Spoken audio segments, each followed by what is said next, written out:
What's up, good people? Shout out to Crew Excellence. It is the host, Justin Strickland. I'm back with another edition of the Ladder Podcast. I got another banger for y'all today.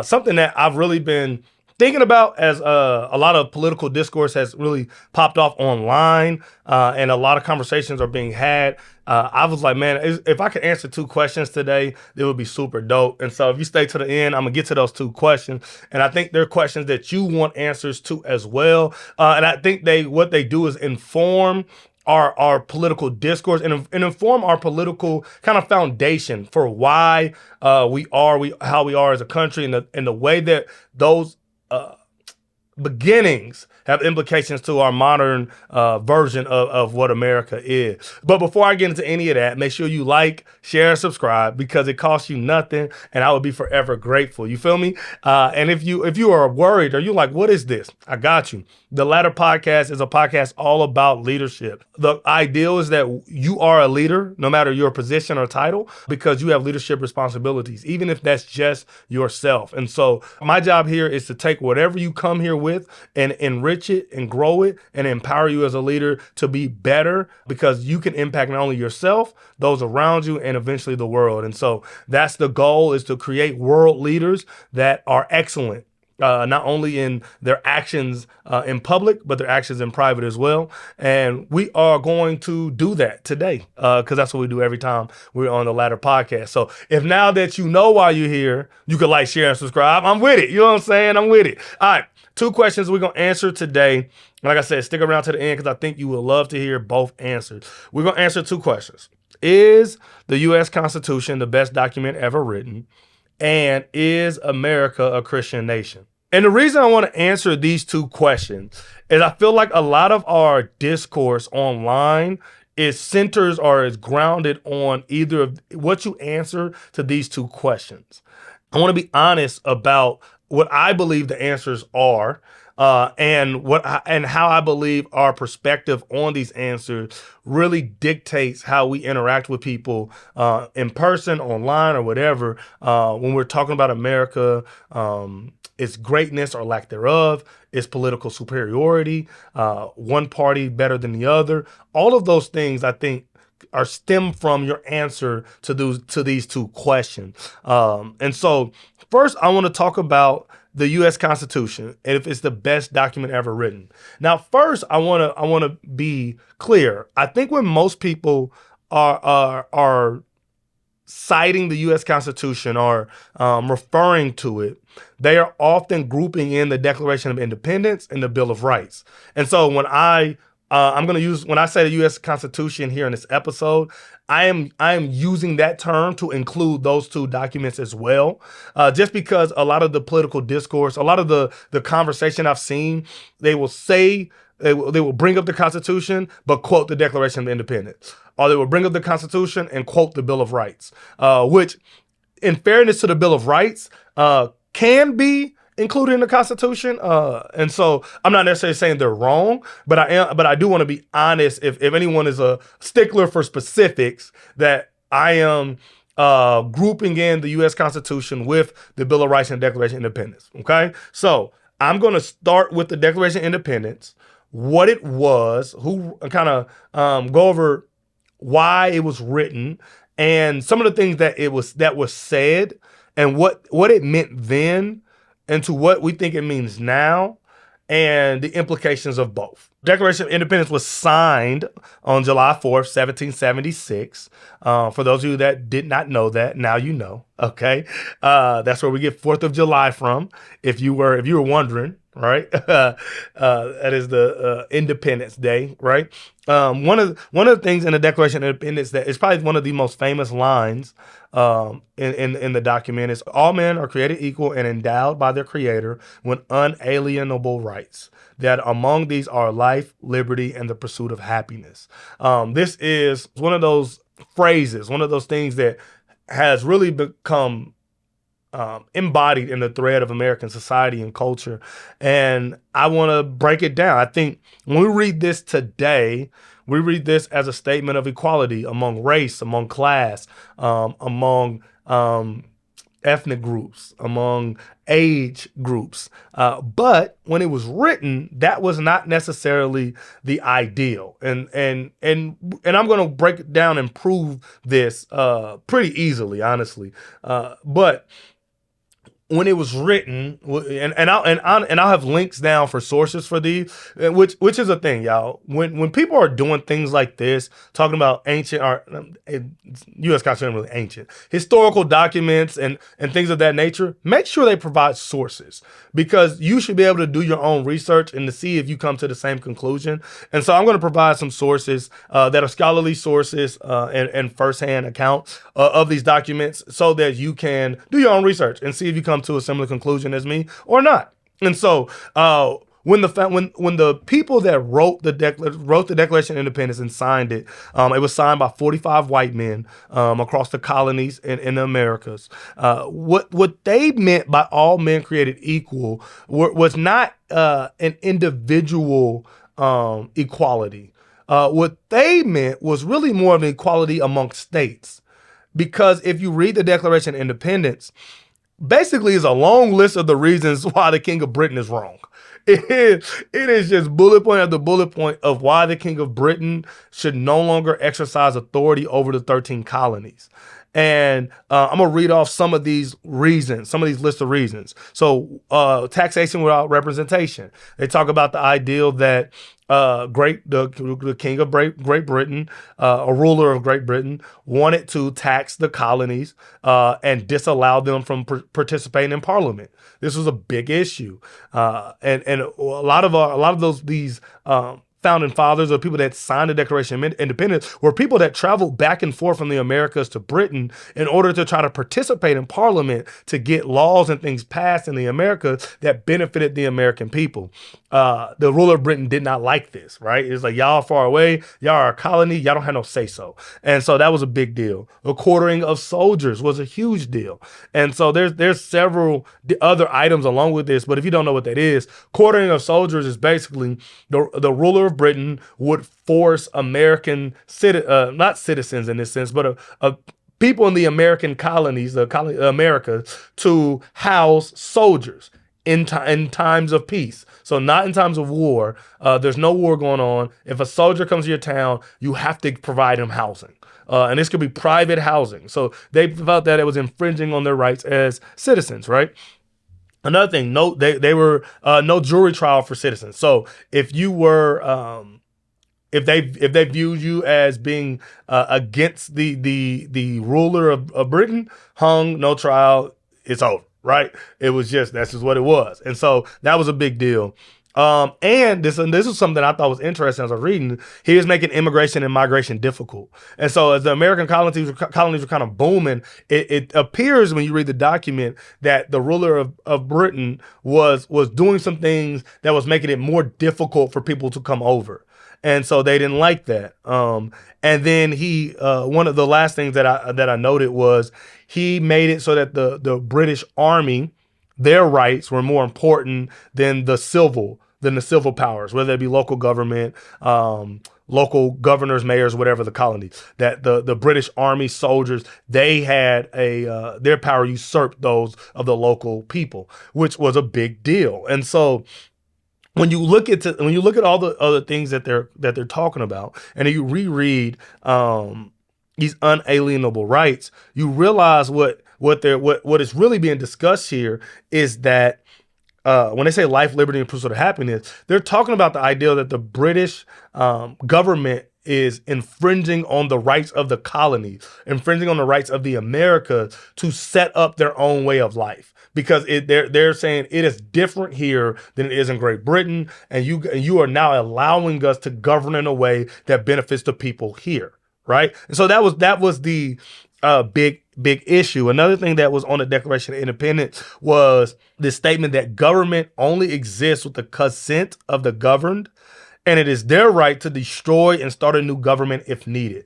And so that's what the Declaration of Independence was. It was a statement that government is supposed to work for the people, which is something that we still believe to a certain extent today, right? And so they wrote this with the ideal in mind that at any point the government no longer serves its people, it can be overthrown and restarted, which is what they did. And so one of the things that one of my sources was said that when they wrote this document, this was a document about the rights of states. But after the American Revolution, people begin to read this document as one about individual liberties.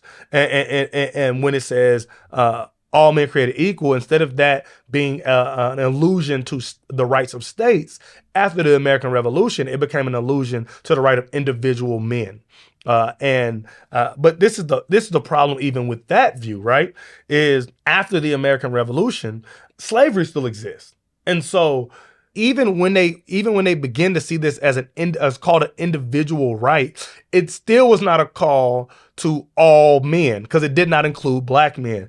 Slavery was legal and condoned by all of the signees at the time. There was not a single person who signed the Declaration of Independence that thought slavery was wrong at the time he signed it. Now, later on, some of them did become abolitionists, and I'll give them credence. People can change and grow and mature, and I don't think people are only defined by one moment in their life. But I want to be honest about this document. The people signing the document, when they wrote all men were created equal, were not talking about enslaved people.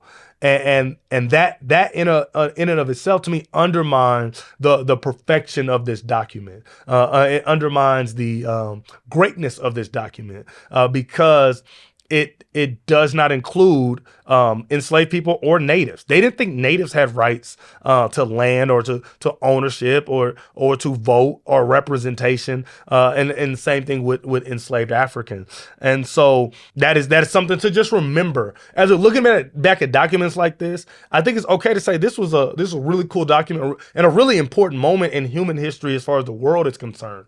But it has its flaws, and being honest about its flaws allow us to be honest about the document and be honest about our country. To say, hey, this is the greatest document because it says all men created equal, and that gives us all rights. It's like yes and no. Like eventually, that is what it has allowed us to gain rights, but originally it was not intended to give any to people that it wasn't talking about. In fact, most people that have done the research.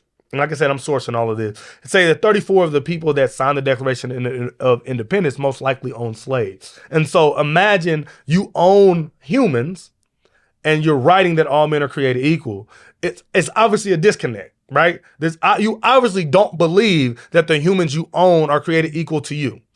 Because if you did, you would not own them.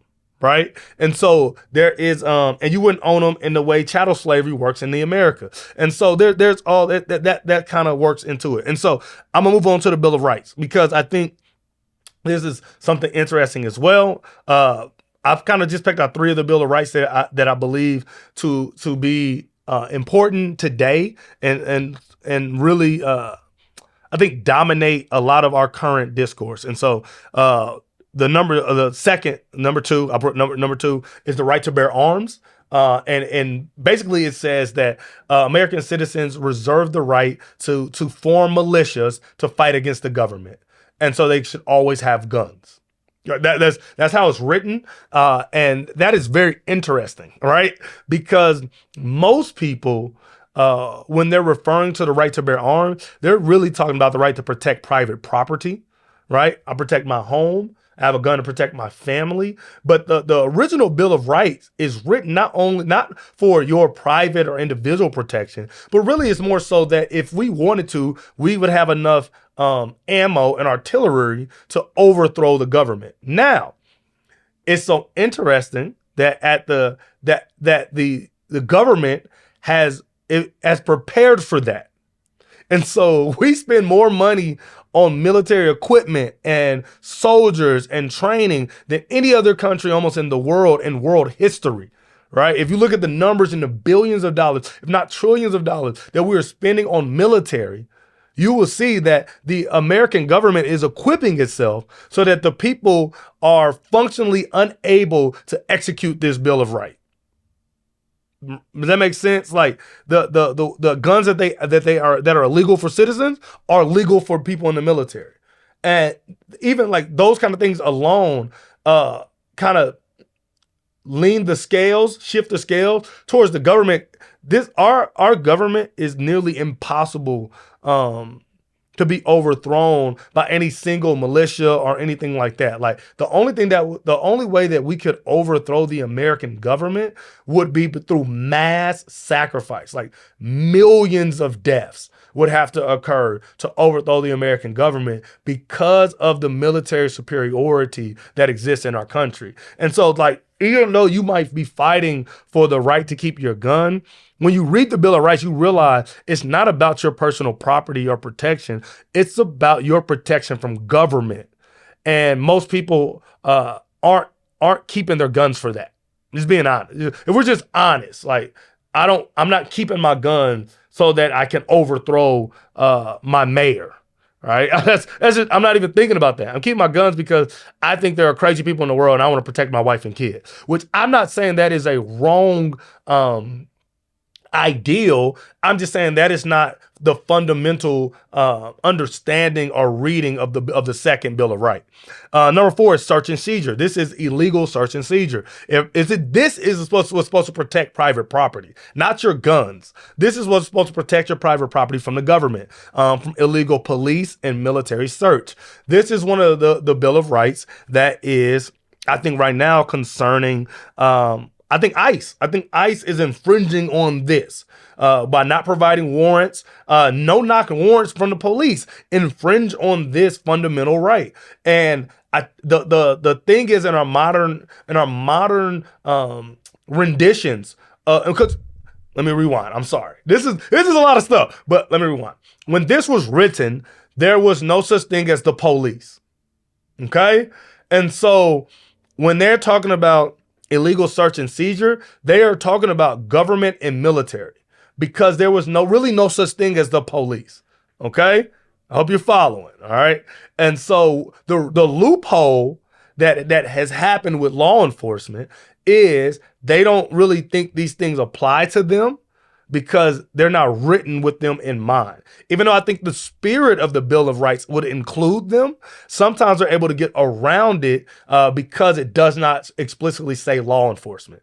And so where states have approved no-knock warrants, which I think are 100% illegal according to the Constitution, or according to the Bill of Rights, that's a like law enforcement loophole. And so, because when you read it, you're like, well, how the heck could you get a no-knock warrant if this is part of our Constitution? And so this is what is supposed to protect private property and protect people's homes from being burglarized unlawfully by government, which I believe the spirit of law includes law enforcement. And then the last one I thought was interesting was provisions concerning prosecution, which guarantees that you have a right to trial by jury. You cannot be held without being prosecuted. Now, the problem in a modern following of this law is that I don't know how this happened, but this has been true for a long time. It's somehow all the courts in America are behind. I don't know, like I said, I don't know how this happened, because another right that I didn't write down is a right to a speedy trial. Right? You have that is your constitutional right to a speedy trial. Yet, if you do any amount of research on law, on prison, people sit in jail for 2 or 3 years awaiting trial. And they can be innocent. These are people that win cases, that are innocent, not convicted, who spend years in jail waiting to get before a judge. And when you read the Constitution, you would be like, how is that possible? And so I don't know how that has become normal, not only possible, but normal to sit in jail waiting trial for years as an innocent person. Because all people are innocent until proven guilty, yet we criminalize people who have not stood trial. And so that is one of the most interesting, I think, nuances of our law enforcement. Then when you read the Constitution, you go, how is this possible? How is this legal? And for me, I think a lot of it is a privatization of our criminal system. It makes people money to put people in jail. And so having an innocent man for 2 or 3 years is profitable, even if he's innocent. And so I think when people talk about prison reform and those kind of things, I think that's at the top of the list. Demonetizing the criminalization of people, I think, would fix a lot of the things wrong in the system, because it would make it where it would make it so that it would be profitable to keep innocent people out of jail than profitable to put them there, right? If it costs me money to take care of inmates rather than makes me money, then I would be it would be in my interest to make sure all the innocent people aren't here. And so I think that we have to work on that to get back to honoring some of the honor of these Bill of Rights in the Constitution. And then I want to go to some of the other amendments, later amendments. So there are 27 amendments to the Constitution. The first 10 are called the Bill of Rights, and then there's 17 after. And this is why I think this is super important to answering this question about the Constitution being the greatest document. Is, do you mean as it was originally written, or do you mean after we've had all these amendments? Because I think the amendments go to show the flaws in the original document. Okay? And so one of the amendments is the Amendment of 13th Amendment, which is the abolition of slavery, except for imprisonment, which is a very big exception. If you look up Louisiana and Mississippi state prisons, since the 13th Amendment, they have been enslaving black people. And it looks exactly like it looked before the 13th Amendment. There are people in chains, in prison suits, picking cotton. I know it sounds crazy, but it is true. You can look it up. Okay, look at it. Do your own research. It is real, and it will blow your mind. Okay, it will absolutely blow your mind. But 13th Amendment makes slavery illegal. Why is that important? Because if all men were created equal, we would not need an amendment to remind people of it. Okay, we wouldn't need a 13th Amendment if they meant all men were created equal. That statement would have freed the slaves, but it didn't. Okay, and here's another tidbit. A lot of people talk about the 3/5 compromise. If you don't know what that is, that was a compromise between the North and the South when they were divvying up how many people would sit in the House of Representatives. So each state will get a number of representatives based on its population.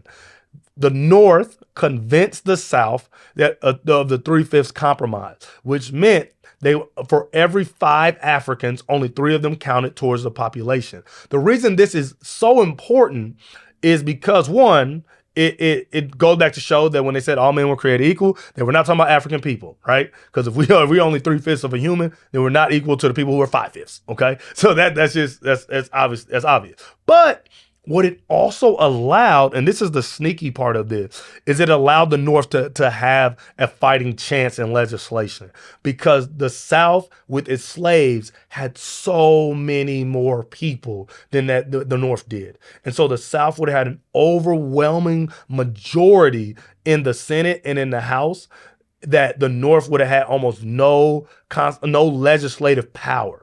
It would have and just look at the states. Look at how big Georgia is and how big Rhode Island is. Okay, look at how big South Carolina is and how big Massachusetts is. Right there, it's no comparison. Compare Connecticut to Mississippi. Right, there's no comparison to the size of these states. And so the 3/5 compromise made it so that the North had power when it came to legislation. But back to the amendment. So 13th Amendment takes away slavery, eliminates slavery, right? 15th Amendment gives the right to vote to black men. Okay. All right. Remember, if they would have created equal in the beginning, they wouldn't need this. We needed this to amend the Constitution. Remember that. This is changing. An amendment changes the Constitution. And so the 15th Amendment changes the Constitution to give black men the right to vote. And then the 19th Amendment changes the Constitution to give women the right to vote. And so all this time, we're talking about a long time in between the Declaration of Independence and the Constitution being written and these amendments to the Constitution, which give black people citizenship, right to vote, women, right to vote, citizenship, because when they wrote all men created equal, these people could not buy property, vote, or hold office. So they were doing exactly to these people what they were complaining the ruler of Britain was doing to them, which a lot of time is how human power works. A lot of time human power is, I don't like you're doing this to me, but I would do this to other people if I had power. And that's literally what the Constitution did and allowed to happen. And then the last one was 24, which is a sneaky one, but important, was the abolition of poll taxes, which I think had racial implications, but it really was about poor people. It really was about keeping poor people from having decision-making power when it came to laws and legislation, which goes back to the premise of the Constitution not being for everybody. It was for white men that could own property. And so if you were poor or non-white, the Constitution wasn't for you. And that's why we have these amendments that are trying to get you to get some of the rights that white land-owning men have always had. Okay? And so I think the conclusion is the U.S. Constitution the best document ever written? I think maybe.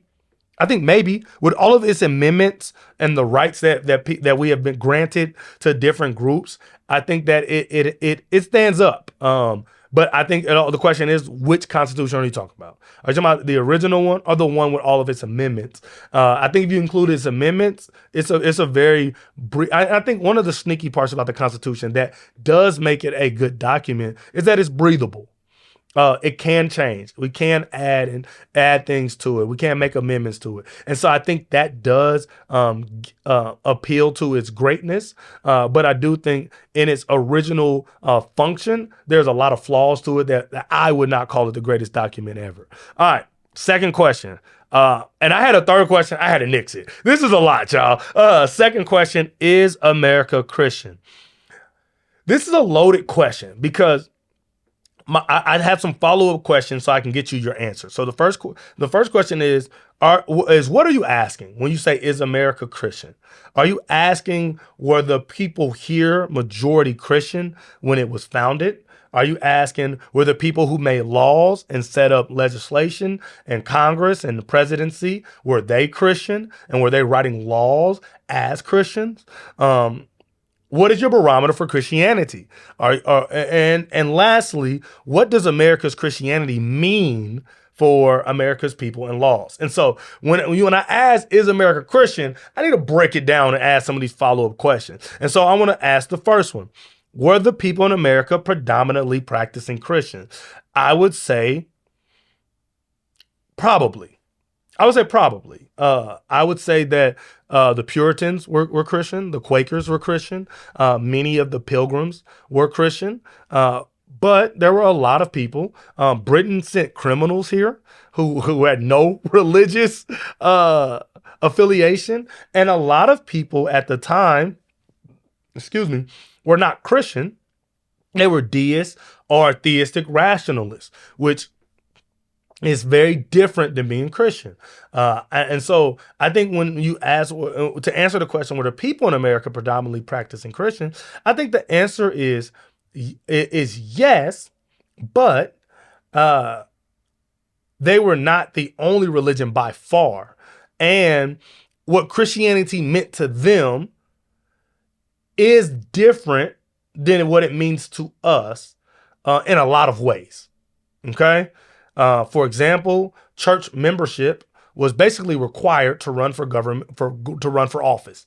If you wanted to hold a government position in early America, you had to be a member of a church. And depending on what state you had lived in, you had to be a member of a certain type of church, right? And so some people are and I say that to say, some people were members of churches that weren't Christians, if you're following, right? Because that was a part of business and government, was you had to kind of go through the church to get there. So some people went through the church and they weren't Christian, which we know that today. We know people that go to church today and you get to talk to them like, I don't think you're a Christian. Okay. And so even people that preach and from the pulpit, they say things like, you're not a Christian. Even though you would claim that term, you are not a historical biblical Christian. Okay, so I think that many people think because there were groups of Christians here that makes America Christian, but that is not true. Okay, that's not true. So I think to answer that question, were the people in America predominantly practicing Christians? Yes, but it doesn't necessarily mean what you might think it means. Okay, it doesn't mean because they were a majority. It doesn't mean that they had a ton of control. And gets me to the second question. Who were the people who wrote the legislation Christian, and were they writing Christian legislation? That's a great question.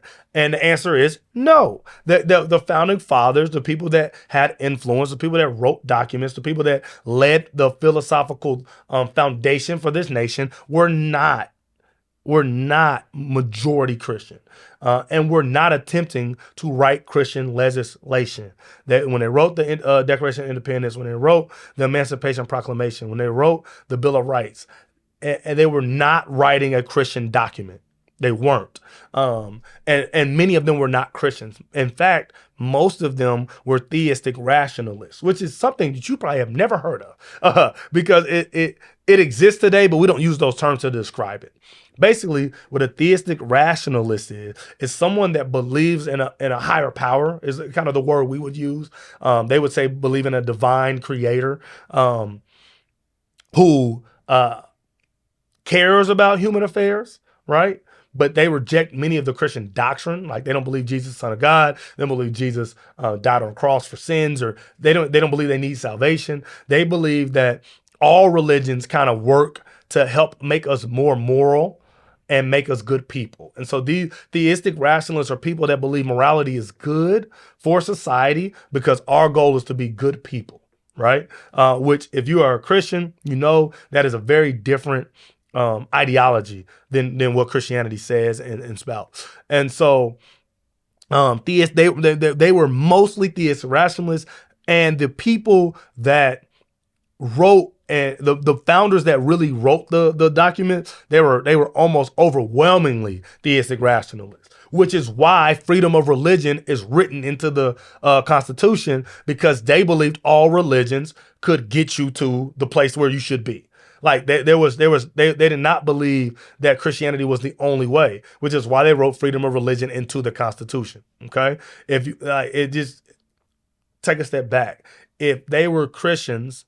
It's not that Christians don't believe in freedom of religion, just Christians wouldn't legislate freedom of religion, because we truly believe Jesus is the only way, right? And so we wouldn't write a document that says you can do whatever you want.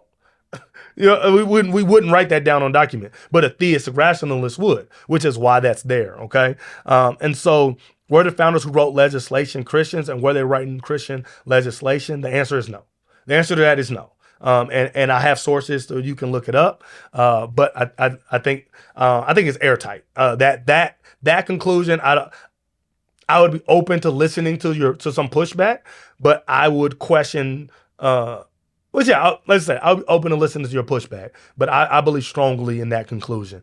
And then the last question, what is a barometer, or the second to last question, what is the barometer for Christianity? So when you say America is Christian, do you mean that there are some Christian values that are written into our laws?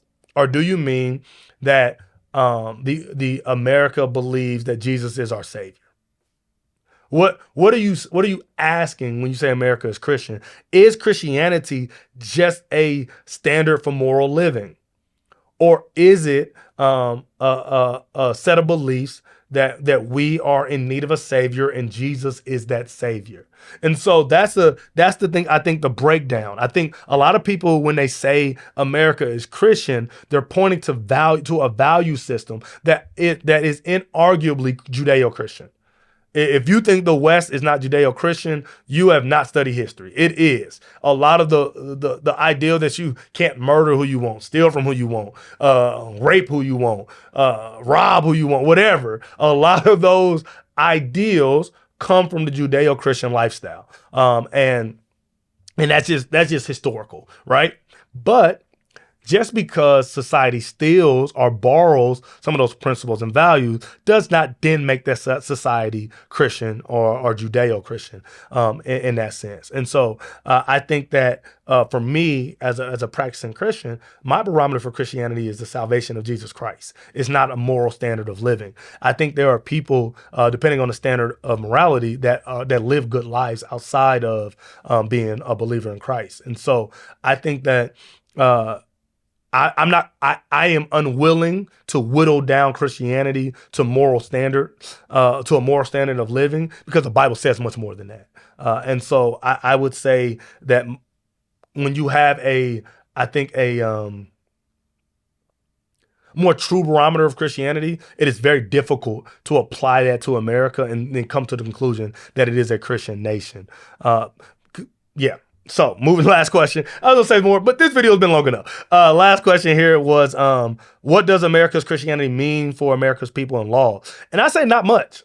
And that's what I mean by that, because because a lot of people have whittled down, even I think the founding fathers, with a lot of them being deists and theistic rationalists, kind of watered down. I use whittled down, but watered down Christianity to moral standards. I think that really the only thing that Christianity, the only purview that Christianity has when it comes to legislation is a overwhelming sense of principles and morals that we can apply at a wide scale, that most people in general would agree with. So I think that the implications of the Western world and Western morality pulling from Christian principles allows us to legislate some morality within our society at a higher rate than we would if it didn't exist. But it does not necessarily allow us to legislate without pushback Christian, I would say, the weeds of Christianity. When we get into the weeds of Christianity, of some of the things that is sin, some of the things that is sin, we can't legislate sin, because America from its foundation was not a Christian country writing Christian documents. So it is really hard for us to legislate sin. Now, we can legislate morality to a certain extent, but like, for example, I think we all can agree that rape is wrong, right? And we can legislate that.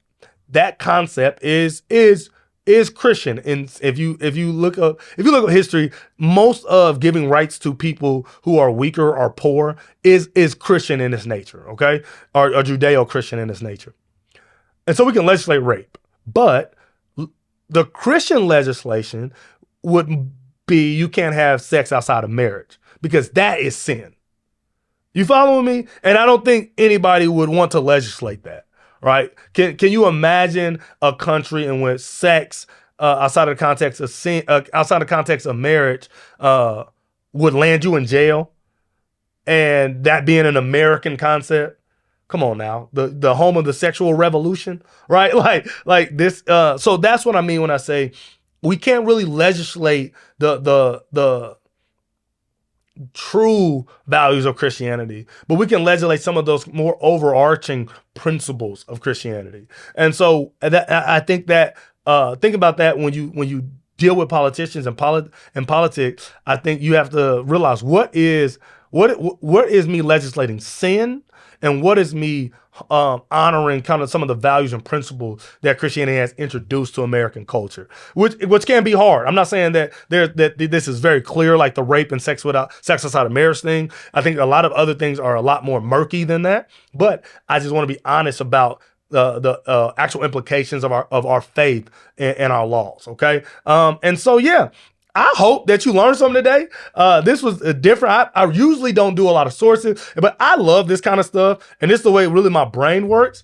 And so I wanted to kind of just share this with you all, because I think it's really interesting. And I want, as leaders, I think the best thing a leader can have is information, because it allows you to articulate your beliefs better, understand your belief better, and understand other people, what they believe and where they're coming from. And so I think I wanted to just provide you some information as we're kind of navigating this politically charged current state of events. I want you to have some more historical information, and hopefully it helps inform some of your argument, and inform you about some of the people you're arguing with. And so if you learned something today, drop it in the comments. Let me know what you think. And until next time, I'll be hanging out with somebody black who love the Lord and kind of likes this country. All right then, man. Peace.